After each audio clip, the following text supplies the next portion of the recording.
Manchester United may need a centre back this summer with De Ligt injury concerns increasing and not really knowing if you can rely on him.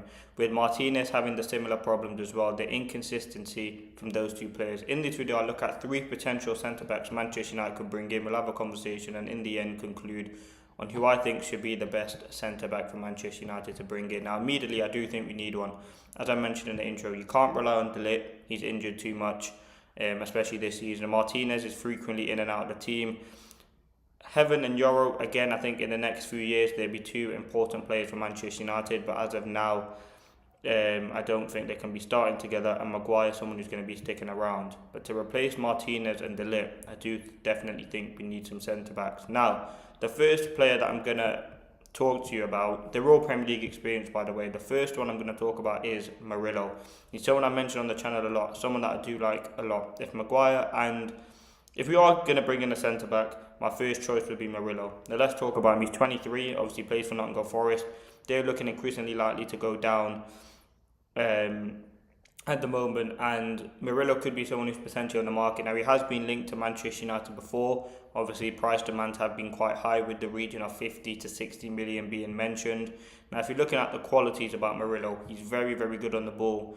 I think his passing ability is fantastic, and I think that's something that United need. I think when Martinez is not in the team, you do really miss a ball progressor, someone who can make those sort of passes. He's also left-footed as well, so that would be even just a little bonus when you are looking to replace Martinez. Premier League experience, as I said, is key. He's still relatively young and has that potential to go on to be one of the best centre-backs. I think defensively he's very, very good as well. He's very physical. And I think he's someone who is ready to take that next step up. If you watch Forest and you watch the way that he plays, or just watch Murillo's game against Manchester United, every time he plays, he always had good games. And I think he's someone for Forest. Again, he joined them from, I think, it was a team in Brazil, and he's had a few seasons there, and I think he's someone I'd definitely consider. Again, he's still got a few years left on his deal. I think that would probably make it difficult, but if Forest are to get relegated, I do expect him to leave, and he will probably go to a top Premier League club, whether that is Liverpool, Arsenal, City, potentially Manchester United. So yeah, for me, he's someone that I like. He's got all the traits. He plays a lot of games for Nottingham Forest. And yeah, I think he's someone who has just been on the rise, really, and you look at profile, I think he fits what United need. Left-footed, which is absolutely vital.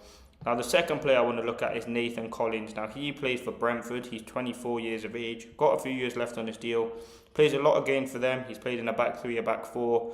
Obviously, he's been at a few Premier League clubs as well. He's someone who, again, haven't seen many links linking him to Manchester United. But if you look at sort of the profile, again, Premier League experience, Brentford are a selling club, so you'll be able to get him for them. He's a key player for them.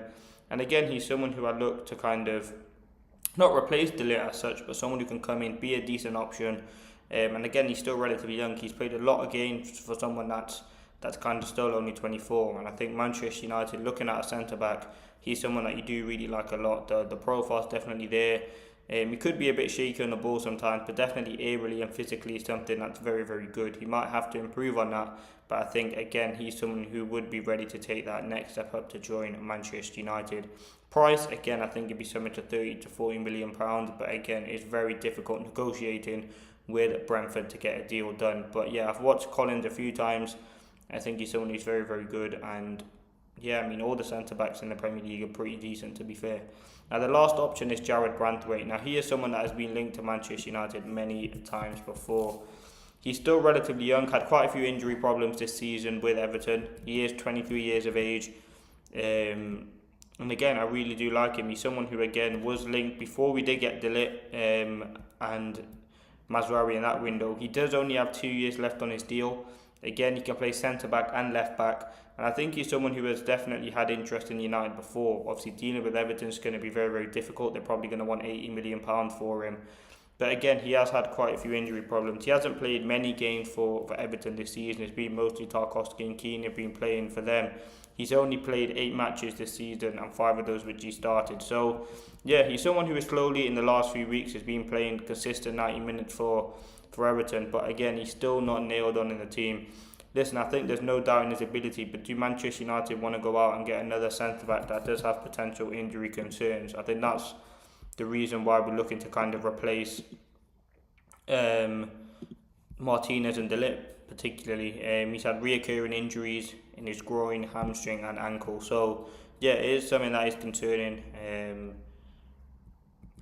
again, this season alone, he's had a hamstring injury, which missed 25 games of the season, and he's had an unknown injury so far. More recently, he's had a groin injury, groin surgery, hamstring injury. So, yeah, he had quite a few injuries, but in terms of quality, and you're looking at his fit for this United team, he's a very good passer of the ball. He's very physical, can play centre-back and left-back. He's good in the air, which is something that you need. And I think Branthwaite would be someone who, for me, does have the potential to play for Manchester United. Now, if I had to pick one of those three to bring in, as I mentioned at the start, it would be Murillo. I think you look at his profile, the way in which he's developed at such a short space of time, I think he's someone for me who's ready to take that next step up. Not saying that the other two players are, he would just be my preferred choice. If you're looking at ball playing ability, progressing the ball through the lines, long balls over the top, aerially very, very good as well. And yeah, left footed, which is something that's key. So who'd be the one that I'd go for? I think, again, United being in the centre-back market is absolutely key. Again, though, if you do sign the centre-back, does that limit the sort of development of a Euro and a Heaven? I don't think so. I think if you get rid of someone, you have to replace them, and ultimately signing someone at that age would be very, very good. But I do certainly think, Heaven and Euro can become United's starting centre-back partnership in a few years. You only have to remember that Euro is 20 and Heaven is only 19. So they are still two relatively young players and still very early on in their career, but they do have very good traits. And I think there's someone who can be very compatible. But they are just three targets that if Manchester United are to go into the transfer market for a centre-back this summer that I've identified. There are many others. You got players like Kalulu, Slotterbeck, Bastoni, there'd be more in the Premier League that we can look at, but they're the kind of main three. Branthwaite has been linked. Collins is someone that I thought, if you look at Brentford and the way that they play, they're a very good team, and he'd be someone that has been linked with a move away. And obviously Murillo, Branthwaite, they're two players who've had previous links to United, but let me know.